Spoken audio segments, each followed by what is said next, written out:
One mosquito ruins your entire night's sleep. Medieval peasants slept like babies surrounded by clouds of them outdoors. Their forgotten technique changes everything we believe. Nothing beats the smell of a good campfire, right? Well, medieval peasants figured out something we've mostly forgotten. Thick, choking smoke was their best friend when mosquitoes came hunting at night.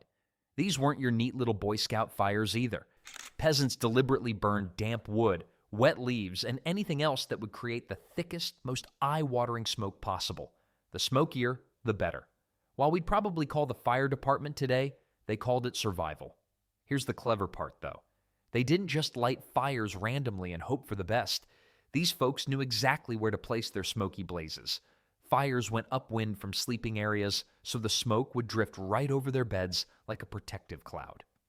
Think of it as medieval air conditioning, except instead of cool air, you got a face full of wood smoke. But wait, there's actually science behind this madness.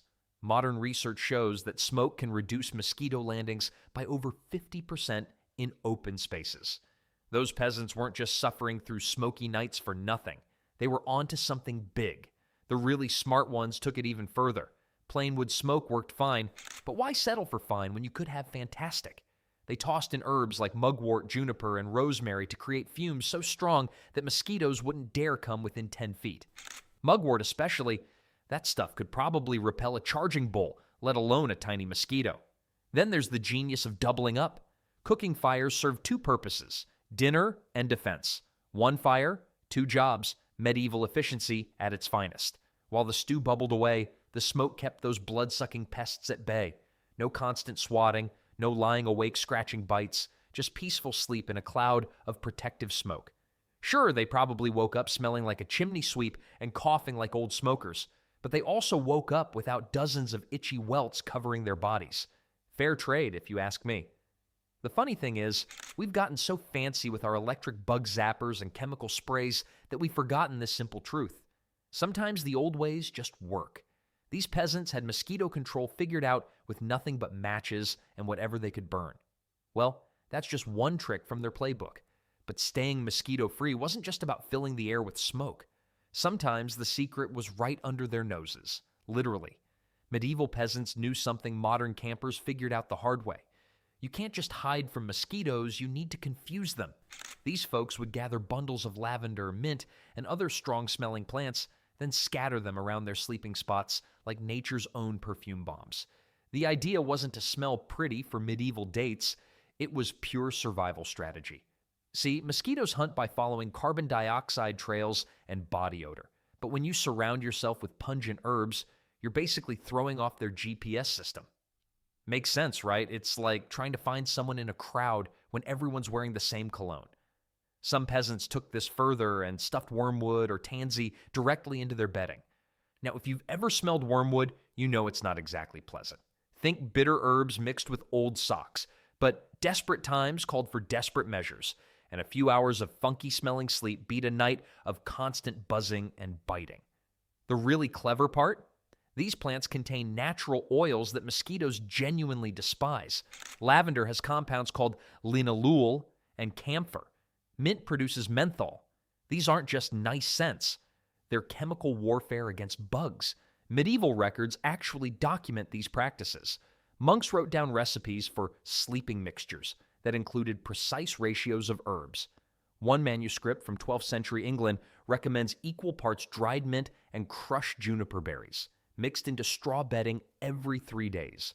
But here's where peasant ingenuity really shined. They discovered that weaving these plants into rush mats created portable mosquito shields.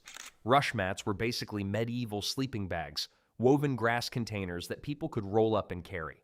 By mixing repellent herbs right into the weaving, they created ready-made protection that traveled wherever work took them. The bonus? These plant mixtures often had multiple benefits.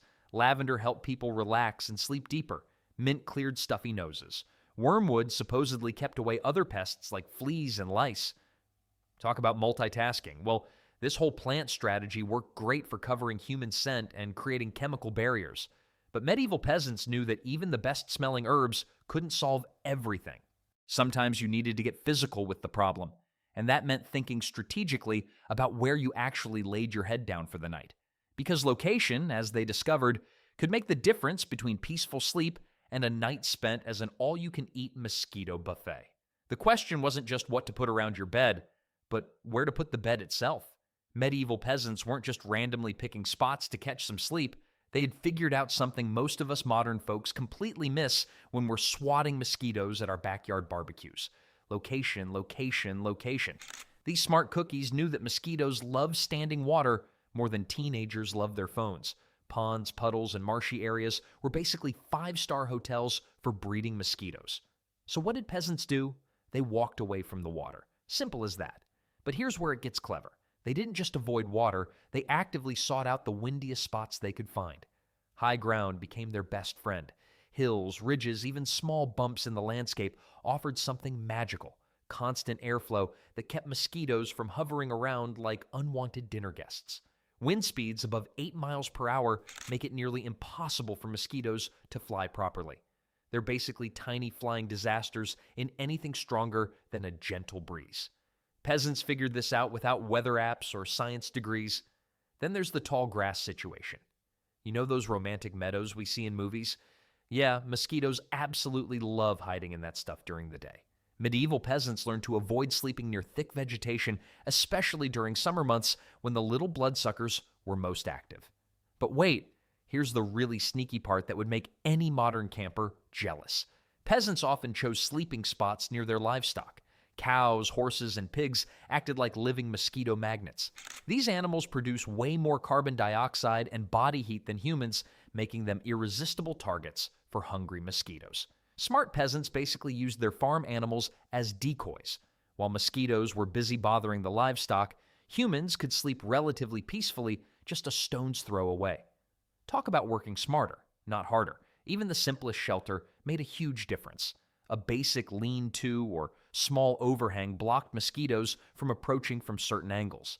It wasn't foolproof, but it cut down the attack route significantly. Some families got really strategic about seasonal moves. During peak mosquito months, they'd temporarily relocate their sleeping areas to higher, breezier spots. When cooler weather arrived, they'd move back to more convenient locations closer to water sources. The weird part is how effective these simple location tricks were. Modern research shows that sleeping just 50 feet away from standing water can reduce mosquito encounters by over 70%. These medieval folks had stumbled onto solid science without even trying. Of course, picking the perfect spot was only half the battle. Once they found their ideal location, peasants had to get creative about actually staying off the ground itself. Ever wonder why medieval peasants seem to sleep better than you'd expect in bug-infested times? Well, they figured out something brilliant that most people overlook today. Getting your body off the ground was pure genius back then. Sleeping directly on dirt floors meant sharing space with every creepy crawler within miles. Beetles, ants, spiders, and yes, mosquitoes all loved hanging out at ground level where the air stayed still and humid. But here's where peasants got clever. They built simple wooden platforms using whatever scraps they could find. Old barn wood, fallen logs, even stacked stones worked perfectly. Nothing fancy, just enough height to create a barrier between sleepers and the insect highway below. These makeshift beds weren't about comfort, though that was a nice bonus. They were about survival. Raising yourself even 12 inches off the ground puts you in a different air zone entirely. Ground-level air stays thick and stagnant, exactly what mosquitoes love for easy flying and landing. Higher up, air moved more freely, making it tougher for bugs to hover and bite. Smart families used whatever materials they had lying around. Thick wooden planks balanced on tree stumps created instant beds for multiple people. Some peasants even built communal sleeping platforms big enough for entire families. Makes sense, right? Why build 4 separate beds when one large platform used less wood and kept everyone together? Then there's the straw factor. Instead of sleeping directly on hard wood, peasants piled straw or dried grass on top of their platforms. This created a cushioned barrier that bugs had trouble penetrating. Thick straw bundles were like medieval mattresses that doubled as pest shields. But the weird part is how these elevated beds solved multiple problems at once. Cold, damp earth could make you sick during chilly months. Sleeping higher meant staying warmer and drier. Rodents had a harder time reaching raised platforms too. And if you've ever tried swatting mosquitoes while lying flat on the ground, You know how much easier it becomes when you can sit up quickly on a raised surface. The construction was dead simple. No carpentry skills required, just basic stacking and balancing. Logs rolled into position, planks laid across the top, straw piled on for comfort. Even kids could help build these sleeping setups. Some families got really creative, building permanent platforms in corners of their homes or creating portable versions they could move seasonally. The key was always the same: get up and away from ground zero where bugs ruled the night. Speaking of creative solutions, peasants discovered another surprisingly effective trick that didn't require building anything at all. Medieval peasants knew something we've forgotten today. Clothing wasn't just about looking decent or staying warm, it was their first line of defense against mosquitoes. Well, maybe looking decent wasn't their top priority anyway. Loose linen shirts became their armor. These weren't tight-fitting garments like we wear today. Think baggy, breathable fabric that covered every inch of exposed skin. The looser the better, actually. Mosquitoes need direct contact with skin to bite through fabric, and when material hangs away from the body, those little bloodsuckers can't get a good angle. But here's where it gets interesting. Peasants didn't just throw on any old shirt and call it a night. They layered like their lives depended on it. Old cloaks got wrapped around arms and legs, creating multiple barriers. Woolen blankets became full-body shields, tucked and twisted until nothing stuck out. Head coverings were absolutely essential. Your grandmother probably told you that you lose most of your body heat through your head. Well, turns out you also attract the most mosquitoes there too. Simple cloth wraps protected faces and necks, the prime real estate for hungry bugs. Some peasants even covered their entire heads, leaving just small openings to breathe. Then there's the genius of medieval socks and mittens. Not just for warmth, mind you. These stopped the endless cycle of scratching that kept people awake all night. You can't scratch what you can't reach, and you can't make bites worse if your fingernails are covered. The really clever part? This layering strategy worked for everyone. Rich folks might have had finer fabrics, but poor peasants achieved the same protection with whatever scraps they could find. Old tunics became leg wrappings, torn blankets turned into arm guards. Nothing went to waste. What's fascinating is how universal this became. Archaeological evidence shows that even in the hottest regions, medieval people chose heavy clothing over exposed skin during mosquito season. They'd rather sweat than scratch, which makes perfect sense when you think about it. The effectiveness was remarkable too. Modern studies show that long sleeves and pants reduce mosquito bites by over 90% compared to shorts and t-shirts. Medieval peasants figured this out through pure trial and error, generation after generation. But clothing alone wasn't enough for the smartest peasants. They discovered that combining these fabric barriers with something else made all the difference. Something that involved strength in numbers and a completely different approach to nighttime survival. Medieval peasants figured out something pretty clever about mosquitoes. These little bloodsuckers get confused when there's too much going on. So families started packing together like sardines at bedtime, and it actually worked. Well, think about it from a mosquito's perspective. You're buzzing around looking for your next meal, and suddenly you hit this wall of mixed scents, body heat coming from everywhere, and constant movement. It's like trying to pick one voice out of a crowded marketplace. The poor bugs couldn't focus on a single target. Peasant families would squeeze 6, 7, sometimes 8 people onto one sleeping platform. Grandparents, parents, kids, maybe even a cousin or two who needed shelter. Everyone shared blankets because fabric was expensive, but this cramped arrangement had an unexpected bonus. Mosquitoes couldn't figure out where to land. The smart families put their most vulnerable members right in the middle. Little children and elderly folks got the prime real estate, surrounded by human shields who could swat away any persistent bugs. Makes sense, right? Kids and grandparents had thinner skin and weaker immune systems, so they needed extra protection. But here's where it gets interesting. All that shifting and turning throughout the night created a constant disturbance. Just when a mosquito thought it found a good landing spot, someone would roll over or adjust their position. The bugs never got a peaceful moment to settle down and bite. Medieval families also discovered that nighttime conversation helped keep mosquitoes moving. Quiet whispers, gentle snoring, even the occasional grumble about uncomfortable sleeping positions. All this activity made it nearly impossible for insects to find a steady target. The vibrations from talking and moving confused their tiny navigation systems. And the weird part is, This crowding actually made people sleep better overall. Sure, you might get an elbow in your ribs or someone hogging the blanket, but you weren't constantly waking up to swat mosquitoes. The collective body heat also kept everyone warmer, which meant fewer gaps in clothing where bugs could sneak in. Some villages took group sleeping to another level entirely. Extended families or even neighbors would pool resources and create massive sleeping areas. 20 or 30 people clustered together during peak mosquito season. The sheer chaos of that many bodies made it virtually impossible for any flying pest to get comfortable.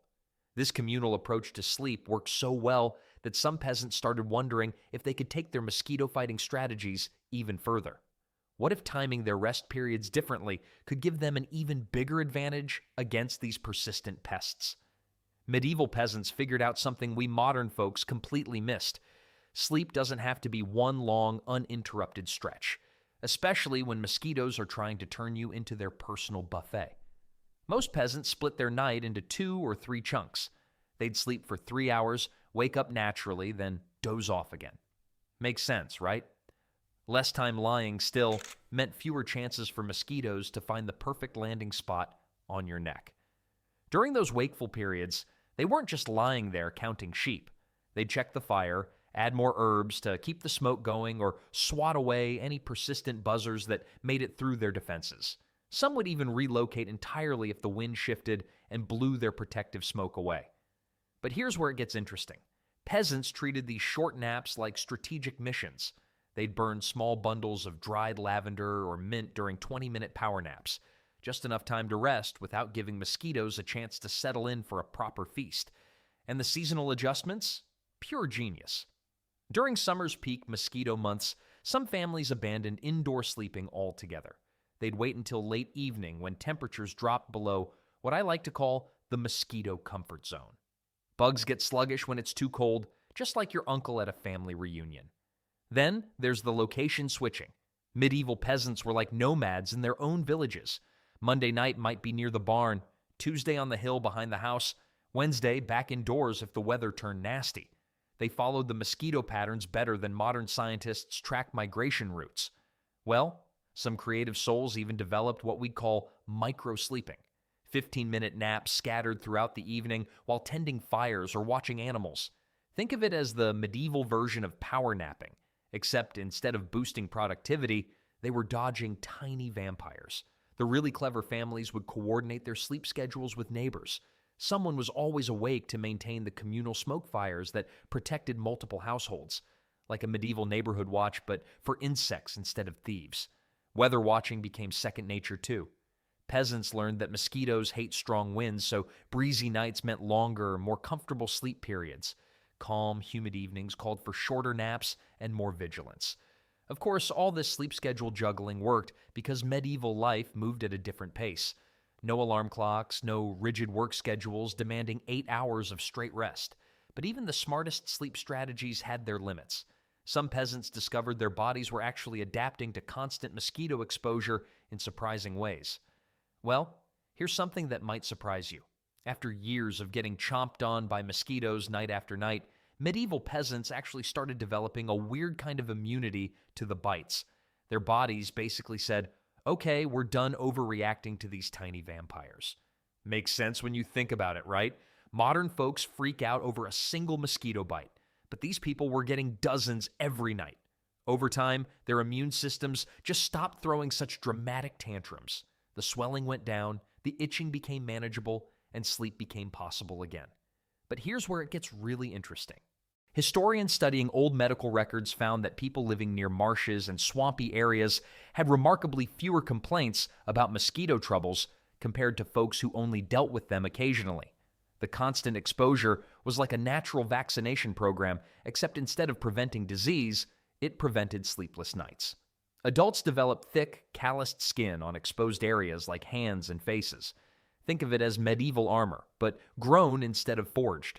These calluses made it harder for mosquitoes to penetrate the skin, and even when they did succeed, the sensation was barely noticeable. Children born into these mosquito-heavy environments seemed to inherit some of this tolerance too. Their parents' bodies had adapted, and somehow that resilience got passed along. Entire villages near wetlands developed what we might call mosquito-resistant populations.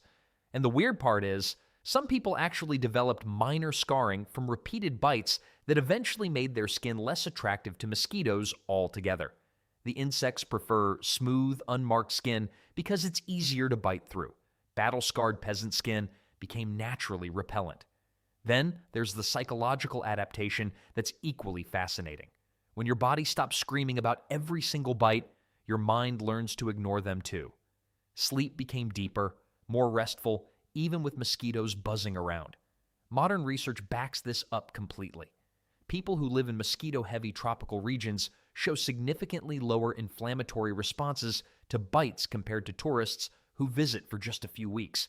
The human body is remarkably good at adapting to annoying situations when it has to. This explains why medieval complaints about mosquitoes are surprisingly rare in historical documents from swampy regions. It wasn't that the bugs weren't there, people just stopped caring as much. Medieval peasants essentially evolved their own biological mosquito defense system through sheer necessity.